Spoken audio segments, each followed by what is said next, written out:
Hey guys, this is the Week 9 recap, first week of the Thursday night game, so hopefully you guys plugged in your players in your lineup that are playing tonight, and if you have a running back on the Chargers, Gallagher.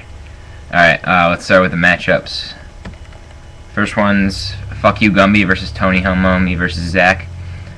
Zach's picking up more momentum in our division with a win over myself this week. Tebow and Romo led the week for Zach, so we'll take a look at those highlights. Or the following Thursday on Thursday Night Football, will he even be still starting based off what we saw last week? Yeah, well, because he can do that. Maybe a little bit like this one to Eric Decker on the third possession on Tim Tebow in the black hole, right? I mean, they're up 10. Just pin your ears back. Go get Tim Tebow. Certainly the way the Lions did last week, and Tebow can make throws like that. That was too easy. Throwing motion. They're doing something that he's comfortable. It was an average week for myself with Adrian Peterson on bye, but Rivers finally had a good fantasy game despite his 3 turnovers. Zach's taking on Gallagher this week, and I'm facing up against Gersh. So we'll see how that goes. Next one's Wild Wild West versus 3 Black Johnsons. Gallagher returned to his early season form, scoring 133 points. He got good games out of McCoy, Welker, and Dalton. But Vincent Jackson was a big surprise with 32 points. So we'll take a look at those highlights from him.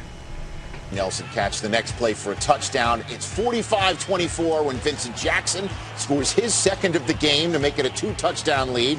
It was a below-average week for Bram without Calvin Johnson. Only put up 92 points with Brandon Jacobs as his top scorer. Bram's facing Tony next week, and Gallagher takes on Chronic for the first time this year. Big game there next week. Next one's Fred and the Shit Bums versus Hey It's Franklin. Gersh put up 120 to beat Matt this week with another great performance from Rogers. So we'll take a peek at some plays by him. They viced him. They had 2 guys on him at all times. 31-24, 1-touchdown game when Rogers pump fake to James Jones. First and only catch of the day for Jones is a big touchdown to make it a 2-touchdown lead for Aaron Rodgers and the Packers. And then play faking. Rodgers on the run to Jordy Nelson. When he extends the play, now big things happen. Receivers are in a pattern of scramble drill. He goes deep. He did this the last couple games in a row. Marshawn Lynch, Gronk, and Eli all put up good numbers for Gersh on his way to victory. And Matt struggled without an unhuman performance by Fred Jackson, and Tavares Jackson wasn't really helping his cause. Matt tried to make a deal this week, but the vetoes just wouldn't allow it. So we'll see how he does next week against Widge. And as I said before, Gersh is playing myself in Week 10. Next one is Breeze Knees versus Pierre Thomas Tank Engine. One of the top games this week. Dev needed 5 points out of Deshaun Jackson.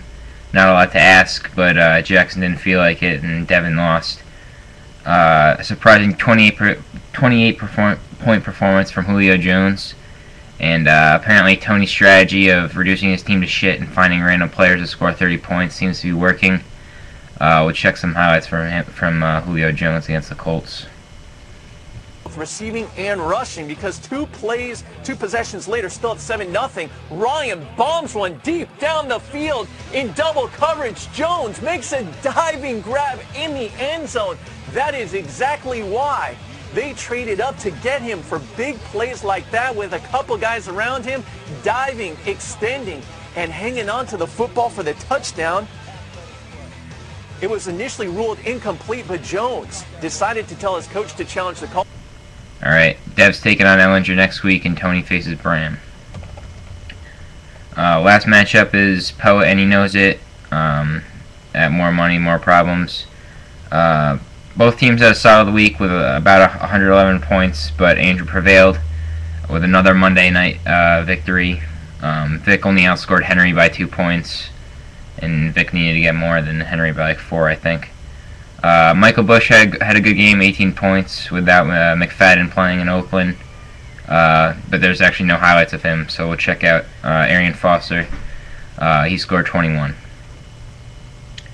the second rushing touchdown of the season for Shaw. They're up 14-0. Later on in the game, up 14-3. This time it's Arian Foster getting into the end zone. Nice stiff arm towards the end of the run. Bowing to the crowd with the rushing touchdown, a 19-yarder for Foster. He has 24 in his career with Houston, the most in franchise history. Andrew takes on Dev in Week 10, and we're just playing Matt. Alright, guys. It's been nice. Have a good day. Stop!